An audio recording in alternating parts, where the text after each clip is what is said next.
우리 강아지가 갑자기 소변을 잘 못 보거나 피가 섞여 나온다?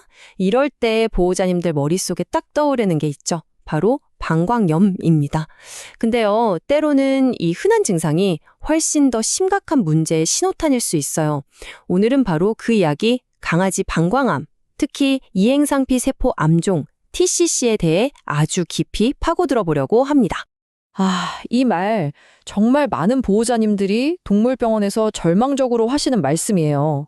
방광염 약은 며칠, 몇 주를 먹여도 전혀 나아지지 않을 때 그 답답함과 불안감은 정말 말로도 할 수 없죠. 이 한 문장이 바로 오늘 우리가 다룰 주제의 핵심을 꿰뚫고 있습니다. 도대체 어디서부터가 단순 염증이고 어디서부터가 암일까요? 네, 그렇게 약을 써도 차도가 없을 때 결국 정밀검사를 받게 되고 때로는 이행상피 세포암, 줄여서 TCC라는 암 진단을 받게 됩니다. 정말 청천벽력 같은 소식이죠. 지금부터 이 암이 왜 그렇게 무서운 진단으로 여겨지는지 그 이유부터 한번 차근차근 살펴보겠습니다. 바로 이 위치 때문입니다. 암이 생긴 위치요. 방광 삼각부라는 곳은 양쪽 신장에서 내려오는 요관과 밖으로 나가는 요도가 만나는 뭐랄까 교통의 요지 같은 곳이거든요. 하필이면 종양이 딱 여기에 생겨버리면 수술로 완전히 잘라내는 게 거의 불가능에 가깝습니다. 그래서 많은 경우 수술이 어렵습니다라는 절망적인 이야기를 듣게 되는 거죠. 하지만 그렇다고 포기하기엔 정말 이릅니다. 원인을 알면 예방할 길이 보이고 치료의 실마리도 찾을 수 있거든요. 자, 그럼 도대체 왜, 무엇이 우리 아이들의 방광을 이렇게 위험에 빠뜨리는 걸까요? 그 숨겨진 원인을 한번 찾아보죠. 놀랍게도 그 원인은 우리 주변 아주 가까운 곳에 있습니다.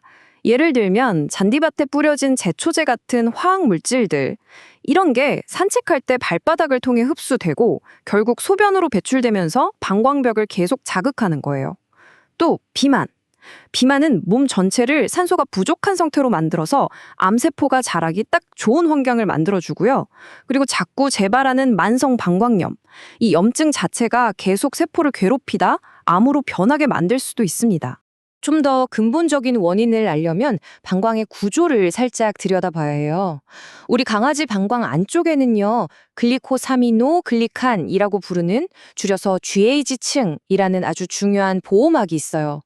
이게 뭐냐면 소변에 섞여 있는 온갖 독소랑 세균으로부터 방광벽 세포를 지켜주는 뭐랄까 방수 코팅 같은 그런 방패 역할을 하는 거죠. 바로 이겁니다. 이 그림이 모든 걸 설명해 주죠. 왼쪽처럼 건강한 방광은 GLG층이라는 방패가 튼튼해서 독소가 들어올 틈이 없어요. 세균도 미끄러져 붙질 못하죠. 그런데 오른쪽처럼 이 보호막이 손상되면 마치 방수포에 구멍이 뻥 뚫린 것처럼 독성 물질들이 방광벽 깊숙이 스며들어서 만성 염증을 일으키고 결국 암이 자랄 수 있는 텃밭을 만들어주는 셈입니다. 자, 이제 원인을 알았으니까 좀 희망적인 이야기로 넘어가 볼까요? 바로 예방입니다. 우리가 일상에서 아주 조금만 신경 써주면 이 무서운 병의 위험을 확 낮출 수 있습니다. 90%. 와, 정말 어마어마한 숫자죠? 과연 이 숫자가 뭘 의미하는 걸까요? 바로 이겁니다. 한 연구 결과를 보니까요, 브로콜리나 양배추 같은 십자화과 채소를 일주일에 3번 이상 챙겨 먹은 강아지는요, 방광암 발생 위험이 무려 90%나 줄어들었대요. 정말 놀랍지 않나요? 우리가 매일 주는 밥이 최고의 항암제가 될 수 있다는 아주 강력한 증거입니다.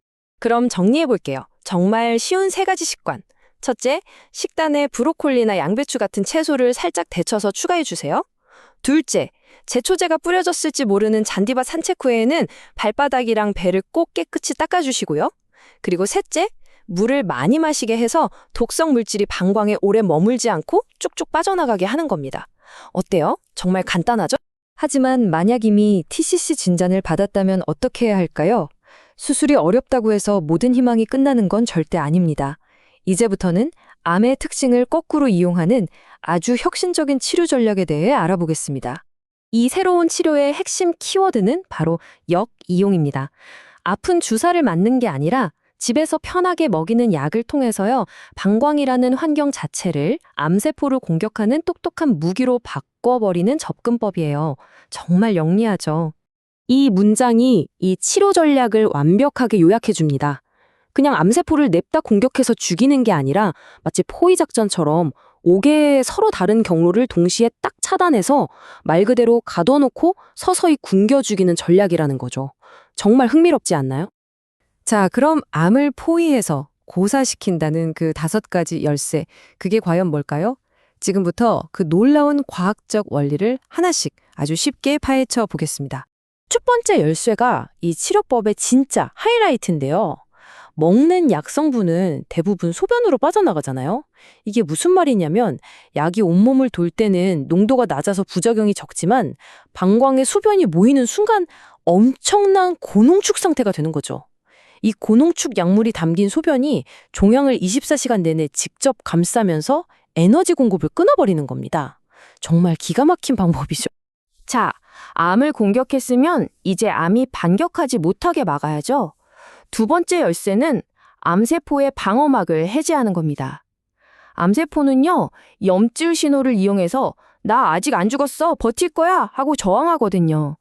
이 약이 바로 그 염증 스위치를 강제로 탁 꺼버려서 암세포를 완전히 무방비 상태로 만들어버립니다.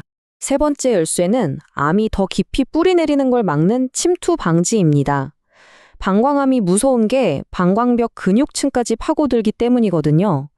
암세포는 주변 조직을 녹이는 일종의 가위 같은 효소를 사용하는데 이 약이 그 가위를 빼앗아 버리는 거예요. 더 이상 깊이 파고들지 못하게 막아주는 든든한 방패가 되어주는 거죠. 뿌리를 막았으면 이제 암세포 씨앗이 다른 곳으로 날아가는 걸 막아야겠죠? 네 번째 열쇠는 바로 전이를 막는 겁니다. 사실 암이 가장 무서운 이유가 바로 이 전이 아니겠어요? 이 약은 암세포가 이동하지 못하도록 말 그대로 발을 꽁꽁 묶어두는 역할을 해서 다른 장기로 퍼져나가는 걸 막아줍니다. 자, 드디어 마지막 5번째 열쇠입니다. 이건 암세포가 스스로 복제, 즉 분열하는 걸 막는 거예요. 세포가 둘로 나뉠 때 필요한 내부 뼈대, 그 골격을 그냥 와르르 무너뜨려서 더 이상 숫자를 늘릴 수 없게 만드는 거죠. 이게 바로 증식 억제입니다. 이 5가지 공격이 효과를 발휘하는 동안 우리는 동시에 더 근본적인 일을 해야 합니다. 바로 맨 처음에 이야기했던 방광의 방패, GAG층을 다시 튼튼하게 재건하는 거죠. 사실 예방이든 치료든 결국 이 보호막을 되살리는 데서 시작하고 끝나는 겁니다. 이 방광 내벽을 복구하는 방법은 크게 3가지입니다. 첫째, 세포막의 핵심 성분인 지질을 공급해서 구멍난 방수포를 직접 때우듯 수리하고요. 둘째, 항산화 성분으로 세균들이 숨어있는 끈적한 바이오필름 막을 녹여서 정화합니다. 마지막으로 천연 소염 요소로 붓고 아픈 방광벽을 진정시켜서 통증을 줄여주는 거죠. 자, 오늘의 핵심 요약입니다. 평소에는 GAG층이라는 튼튼한 방패로 질병을 방어하고 만약 암이 생겼다면 방광 환경을 역이용하는 오중 포위 작전으로 전세를 뒤집어 공격하는 것.